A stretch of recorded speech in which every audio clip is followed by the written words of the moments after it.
I've got banana bread in the oven, so I'm hoping for the brevity of wit today. Hello, my name is Christy, and I have been crocheting since I was 13, and I'm 28 now, so that's quite a long time. And I have a large collection of handmade crocheted garments that I have made for myself and managed to incorporate into my everyday wardrobe. What I have today is a little guide and some tips and tricks on how you can also make garments that you actually enjoy wearing. And the reason I think it's important to wear and get use out of our handmade garments is because you spend a lot of time on it and you deserve the recognition for your work and you deserve to enjoy your work and get use out of it. So I'm going to reference crochet a lot in this video, but that's just because I crochet. I think that these tips and tricks can apply to pretty much any craft like sewing or knitting as well. So this video is going to be one part how to wear your handmade items, one part how to make things that you will actually wear, and then a little bit about how to form that habit and feel good about it when you do. So the biggest focus obviously is how to make things that you will actually wear and actually enjoy wearing. So I think what happens to a lot of people is they follow trends or they pick out things to make that are very, very eye-catching on like Pinterest and Instagram. But for the most part, no one is wearing their most eye-catching, like hyper cute things day to day. And if you make some type of like chunky crochet cardigan that has like giant baby dolls off the sleeves, that will probably get a lot of attention on Instagram and TikTok, but it won't actually be something that you wear, which is fine. But we're talking about how to make things that you can actually wear in your day-to-day wardrobe, okay? If you want to make those things that are just going to get people to look at them and click and go, ooh, wow, I want to make that. Completely different story. That's not what we're doing here today. So my biggest tip, and the one that I want to start with, is you need to make things that work with your underwear, which is a little bit awkward to chat about, but here we are. So when you're picking out patterns to make and things that you want to crochet or knit or sew, you need to think about the underwear that you already are going to pick in your day-to-day. So my personal preference is to wear a unsupportive bralette or an actually supportive bra, just depending on how I'm feeling that day. I very rarely wear sports bras in my day-to-day, and I very rarely go braless in my day-to-day. So you need to think about how you are going to support yourself when you're wearing those garments.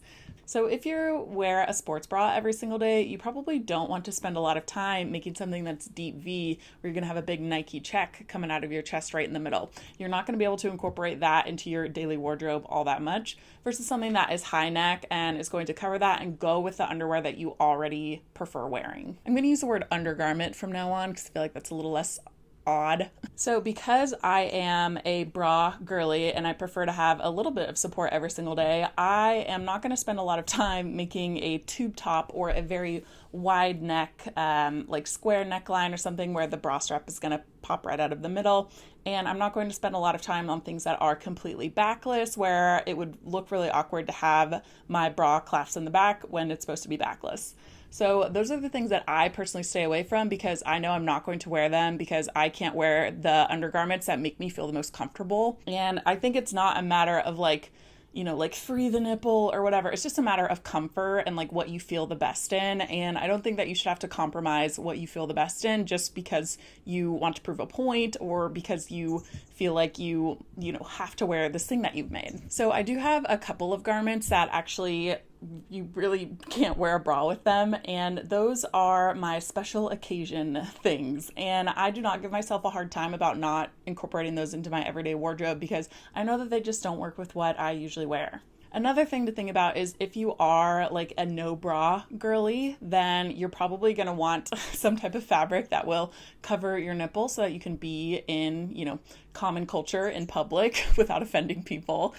So you might need to invest in like some silicone bra nipple things or some bra tape or things that you're going to be able to cover up your nipple so that you can go and not get in trouble or feel like you are completely exposed, but you're still able to wear that looser fabric or that netted fabric. So if none of this is really resonating with you, then it might be a time to consider whether your daily bra choices are serving you or if they're holding you back and it's something, maybe it's time for a little shopping spree.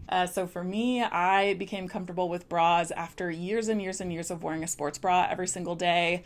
So I used to wear a sports bra every single day because I played volleyball and that was the easiest thing for me. And now that I don't do that, I actually feel way more comfortable in my bralettes and my normal bras. And I still could have worn those back then. It was just a matter of convenience and what was going to be the most comfortable choice for me that made me feel the best that day. And feeling really jock and athletic was something that I particularly enjoyed. And these days, I've left those days behind me. I'm not doing that anymore.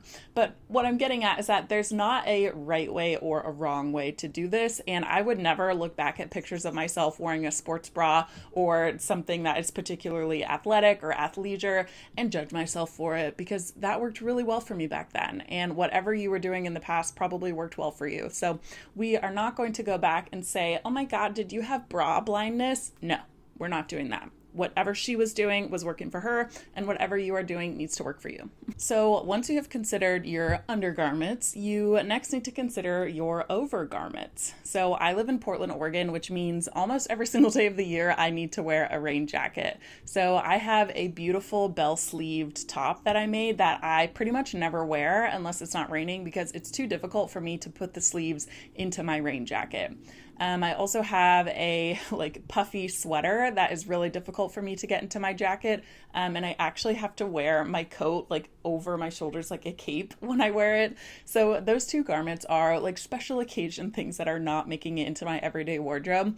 But if I was crocheting something that I wanted to wear every single day, I would need to be cognizant that it's easy to put into a jacket, because that's something that I need to do basically every single day of my life. And speaking of seasonality or things like that, if you need to wear a heavy winter coat, then you should wear something that can work with your heavy winter coat. I know that I will probably never make a really chunky cardigan to wear, because that will never get worn outside of the house, because I would have to take it off in order to put my rain jacket on. So if I made one, I would just accept that this is a little around the house cozy cardigan just for me. And that would, I would have to just accept that. So in my opinion, these are the two biggest things that hold me back from wearing some of my crocheted garments, is my underwear choices and my outerwear choices. So the next thing that you need to think about is laundry, which that is not fun at all, is it? When we think about handmade items and wearing them constantly, that means you're going to have to launder them constantly as well. And for me, the most important thing here is to choose natural fibers that are naturally resistant to smell and body odor. So I learned a lot about the history of clothing through watching people who are historians on YouTube sewing historical clothing. Thank you, Bernadette Banner. And it actually taught me a lot about the cleanliness and hygiene of clothing over the years. And it's a really modern convention that after one wear that you need to bleach and boil your clothing in order to make it wearable again.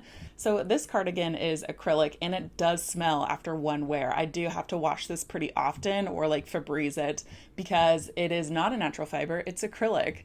But my merino wool and my cotton and my 100% wool items can be reworn multiple times without actually getting a bunch of bacteria on them. And that's just the nature of the fiber. So I learned that I basically need to wash all of my crochet garments about once a month.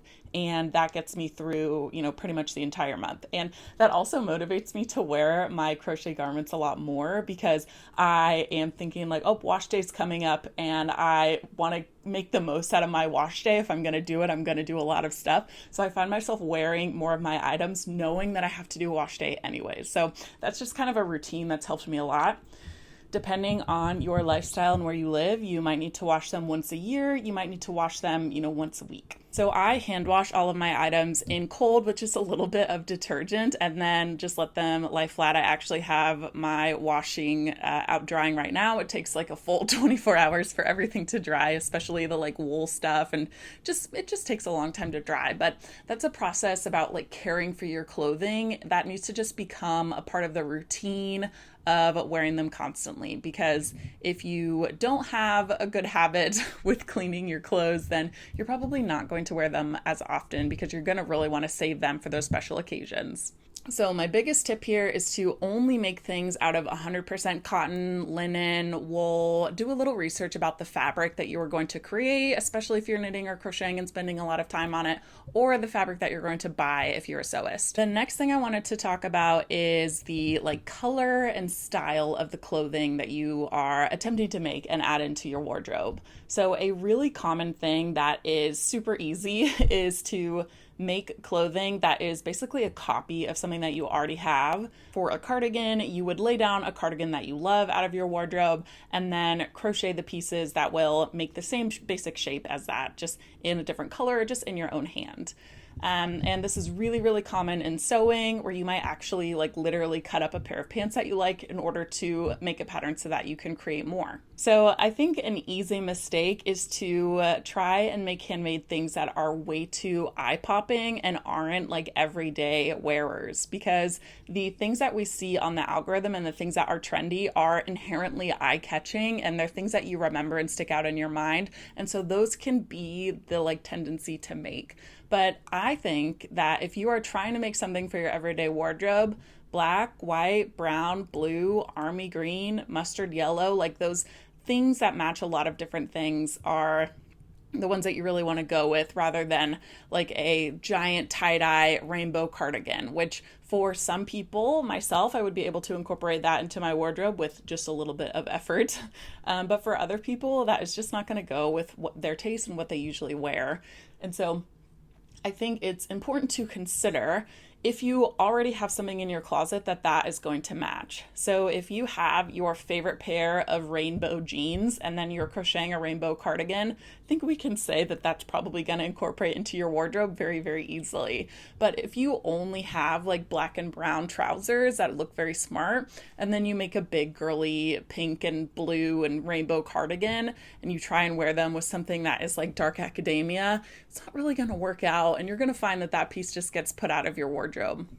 So I think resisting the urge to do something that is really, really trendy is something that it just takes a little bit of thought. And obviously, if you do make something that is really trendy, that is going to work with your wardrobe ahead of time, you should do that. But it's not something that you shouldn't do. It's just something that you should consider and really think through before you make the decision. As you can see, I enjoy a lot of color in my projects, but I am working on making some more brown pieces, because my brown tank top that I just made is like one of my most worn pieces ever, because it's so pretty. There's something so lovely about brown. It's just like deep and warm for the summer. Ooh, I just love it. The next thing to think about with handmade items is your sensory needs. So I don't actually have a lot of tips for this section, because I can tolerate a lot of nonsense going on my body. But I know for some people, like the scratchiness of the fabric and the like texture and the stuffiness and the stiffness can really, really get to them.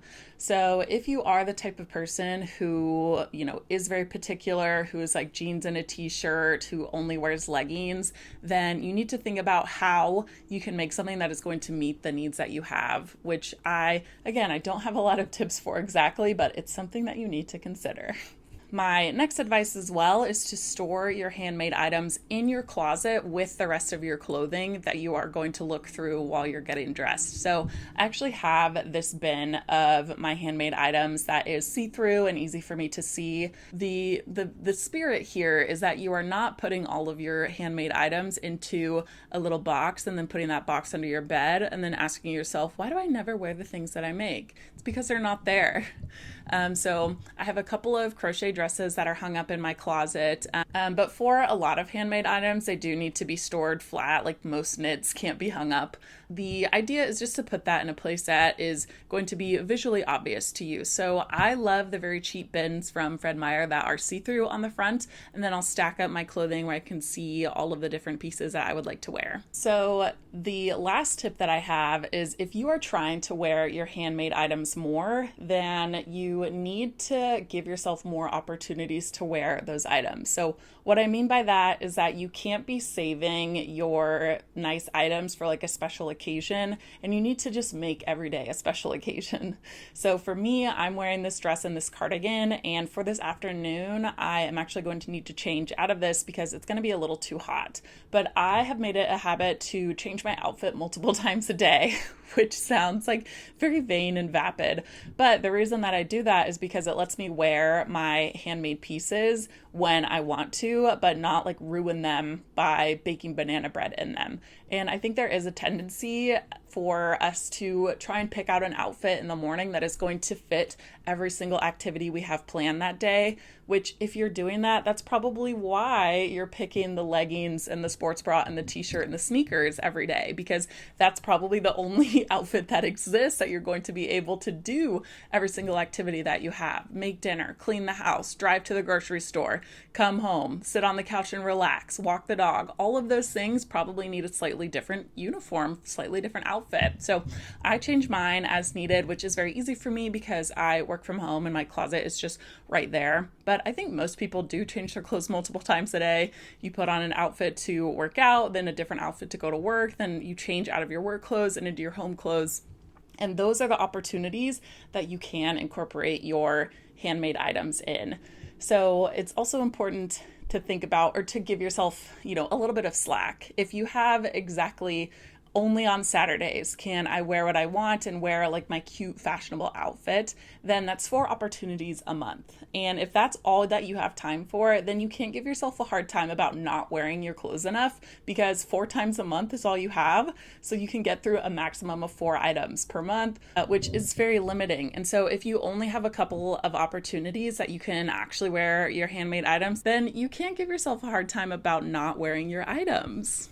And finally, we need to talk about the terrifying ordeal of being known and perceived, the vulnerability of wearing something that shows your personality a little bit. We need to confront the feelings that are holding you back from expressing yourself. So the first one we already talked about a little bit. I need to save my best outfits for a special occasion. We have all decided that outfit repeating is actually cool. If you're just finding out about this now, welcome to the club. But wearing the same thing over and over again is completely fine. And it is a modern convention as well that you need to have a new outfit for every single occasion. And in fact, back in the day, women used to get married in their Sunday best and then wear that dress to church the very next week. And having a brand new outfit for every single thing is something that has been pushed by fast fashion and sort of the fashion industry to elevate consumerism and to make you feel like you need to buy more.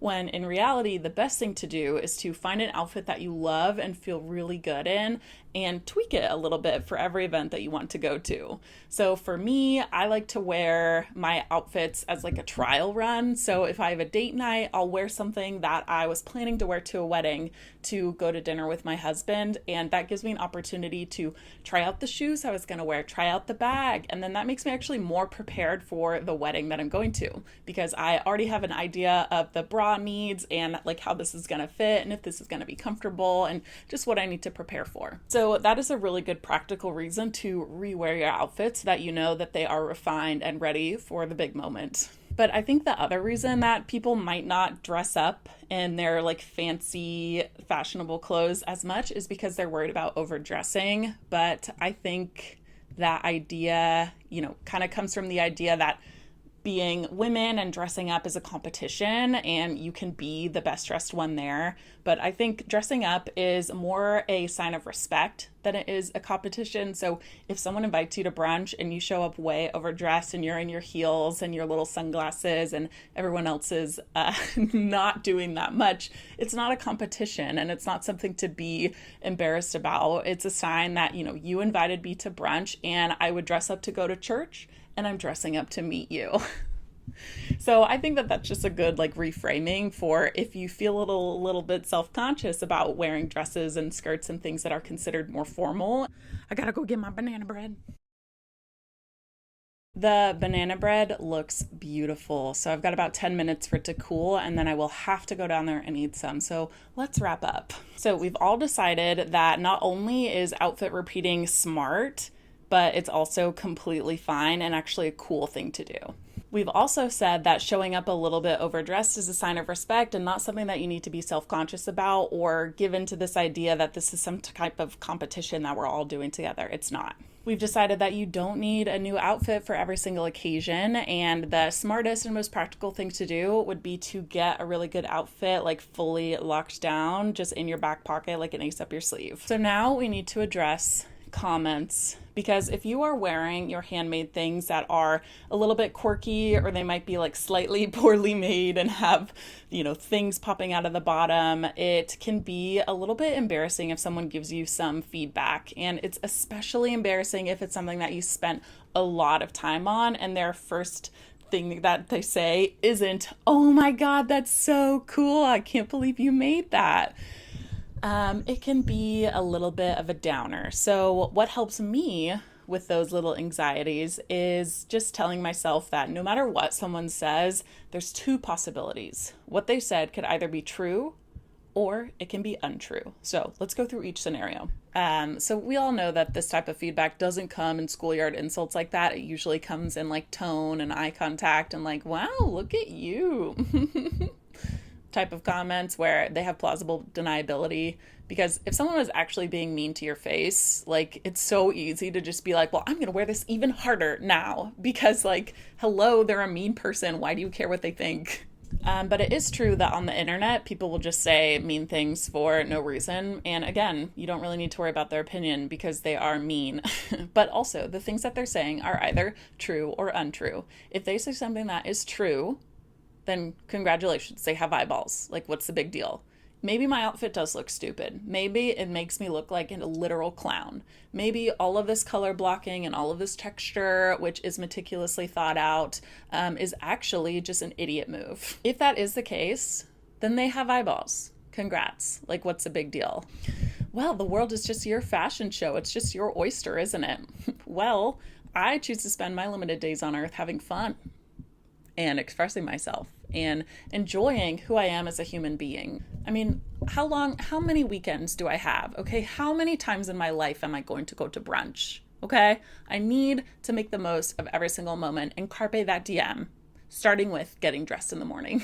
So let's say all of their mean comments are true. You don't need to worry about that because they're just making a statement about something that you already know and that I already know. And what's the big deal if someone else noticed it as well? So then the other scenario is they say something that is not true. So let's say that they look at my outfit and they say, "That looks stupid." And I know that I put a lot of time and effort into this and I have my silhouette perfect and it's actually a very like mathematically proportioned outfit, people. And you're going to be begging me for the details of where I got everything in 3 months when the trend cycle comes around and what I'm wearing is fashionable for 2.5 minutes. If what they're saying is not true, you really don't need to worry about that either. They're just wrong. That outfit is not flattering. Wrong. It's actually perfectly flattering. And also, God forbid a woman doesn't look her best for 5 minutes, please. So now we're all on the same page. We do not care about the opinions of people who are mean. And if someone does have an opinion that is correct, congratulations, they have eyeballs, not something to really worry about. You were aware of that before they said it, and nothing has really changed because they said it. And if someone says something that's not true, then even less need to care about that because it's just not true. Why would you worry about something that doesn't exist, not in this reality? So these are all the things that I have thought about and come to terms with as I have incorporated more of my handmade items into my wardrobe and very thoughtfully added more everyday items to my wardrobe. So the takeaway of this video is not every single piece you make needs to be 100% utilitarian everyday wear. The spirit of this video is that if you would like to make things that you wear every single day, then there are some considerations that you should come up with. And if you make something that is just not practical for your everyday, then you need to give yourself a break about putting that away and only wearing it once a year. It's not a big deal. You cannot expect yourself to do the impossible here, people. And we've also decided that we have a limited number of days on Earth and we need to make the most of them. And wearing an outfit that we love is a perfect way to really seize the day and make it yours and feel just in control and powerful and like you know what you're doing with your life. Look good, feel good.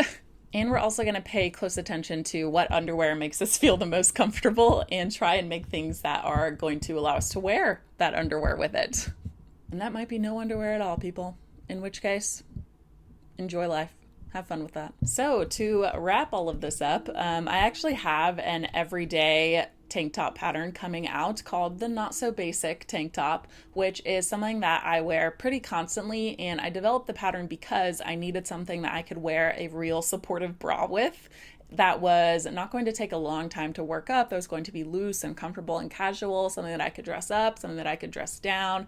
And I think I have the perfect pattern for me. And it might be the perfect pattern for you. I don't know. Maybe you're a no bra girly and it's going to be horrible. Maybe you're a sports bra girly and it is not going to be something that you're interested in at all. But for us bralette people and our real bra people, it might be the perfect pattern for you. So thank you so much for your time and for going through this whole process with me of chatting about how to change up your wardrobe and how to make things that you will actually wear. I have a lot planned and I have some more actual crochet videos coming up, which I am very excited about. I've got some things that I think are going to be so cute and I can't wait to share them. And it makes me so excited because I can just see them on the floor begging me to pick them up and work on them, but I gotta go eat banana bread. I will see you next time.